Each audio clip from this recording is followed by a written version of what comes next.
मोहतरम नाज़रीन, अस्सलाम वालेकुम। आज़ाद न्यूज़ में आप सभी का खैर मक़दम है। सदर BRS रियासती अक़लियती कमेटी MK मुजीबुद्दीन की क़ियादत में BRS के अक़लियती क़ायदीन के वफ़द ने चीफ एग्जीक्यूटिव ऑफिसर वक्फ बोर्ड तेलंगाना रियासत मोहम्मद असदुल्ला से मुलाकात करके एक याददाश्त हवाले की। उन्होंने वक्फ बोर्ड के दफ्तर से दस्तावेज़ात की चोरी की तहक़ीक़ात कराने और ख़ातियों के खिलाफ सख्त कानूनी कार्रवाई करने का मुतालबा किया। उन्होंने कहा कि पुलिस में सारिक़ीन के खिलाफ FIR दर्ज करवाई गई है। हुकूमत को फौरी इस जानिब तवज्जो देना चाहिए। BRS के अक़लियती क़ायदीन ने बताया कि वक्फ बोर्ड के दफ्तर से वक्फ बोर्ड का सरकारी रिकॉर्ड चोरी हो जाने पर अवाम में तशवीश पाई जाती है। उन्होंने वक्फ बोर्ड के सदरनशीन और CEO से मुतालबा किया कि वो वक्फ बोर्ड के दफ्तर से कौन कौन सी फाइल्स चोरी हुई है इसके बारे में बयान देना चाहिए और इन फाइलों की बाजियाबी के लिए क्या इक़दाम किए जा रहे हैं इसके बारे में अवाम को वाकिफ कराना चाहिए। उन्होंने इंतबाह दिया कि अगर वक्फ बोर्ड इस सिलसिले में तेज़ी से काम करने और शफाफियत को बरकरार रखने में नाकाम रहता है तो BRS तमाशाई नहीं रहेगी। BRS के अक़लियती क़ायदीन की जानिब से वक्फ बोर्ड नामपल्ली के दफ्तर के सामने एहतजाजी धरना मुनासब किया जाएगा। उन्होंने कहा कि हुकूमत को इस बात को यकीनी बनाना चाहिए ऐसे वाक़यात पर पर्दा ना डाला जाए। वक्फ जायदादों की सालमियत और हर कीमत पर उसका तहफ़्फ़ुज़ किया जाना चाहिए। उन्होंने वक्फ बोर्ड पर जोर दिया कि वह वक्फ बोर्ड के असासों और रिकॉर्ड का तहफ़्फ़ुज़ करके अवाम के एतमाद को बहाल करे। इस वफ़द में साबिक़ सदर नशीन वक्फ बोर्ड मोहम्मद मसीहुल्लाह खान, BRS के अक़लियती क़ायदीन ख्वाजा बदरुद्दीन, MA बासित भी मौजूद थे।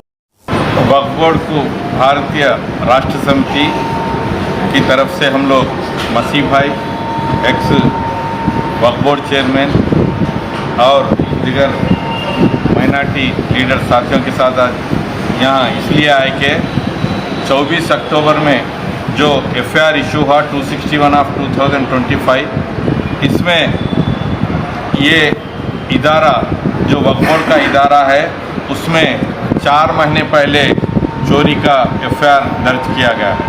कंप्लेंट तो जबकि CO साहब देखे गए मगर उसको वैसे ही दबोच के आज तक 24 तारीख तक वो FIR के शक्ल में नहीं आया।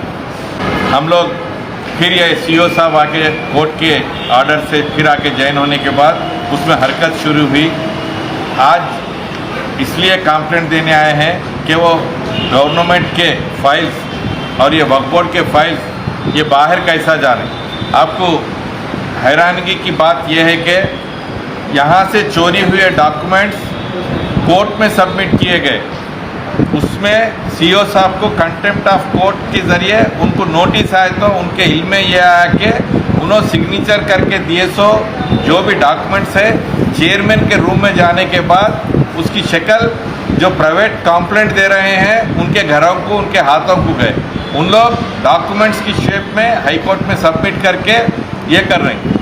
तो आज ये कांग्रेस की हुकूमत ऐसे हुई और ये पर्टिकुलरली मुसलमान के इदारों में जो भी वक्फ बोर्ड है, माइनॉरिटी कॉरपोरेशन है, हज कमेटी है, उर्दू अकादमी का है, ये पूरे इदारे पूरे आज सो रहे हैं। नामपल्ली हज हाउस में जितने माइनॉरिटी के जितने ऑफिसर्स है, खास जैसा कि उर्दू अकेडमी है, हज कमेटी है, वक्फ बोर्ड है, ऐसे जितने भी बड़े इदारे हैं ये हमारे लिए एक मरकज़ के ऐसे यहाँ पे ही है। लेकिन जब हम यहाँ पर आकर देखें तो ना कोई चेयरमैन अवेलेबल है, ना तो उनके तहत कोई कंसल्ट CO अवेलेबल है। इतने दिनों से तो CO की ऐसी लड़ाई चल रही थी कि हमेशा से कोर्ट में केस डाल रहे हैं, उनको हटा रहे हैं।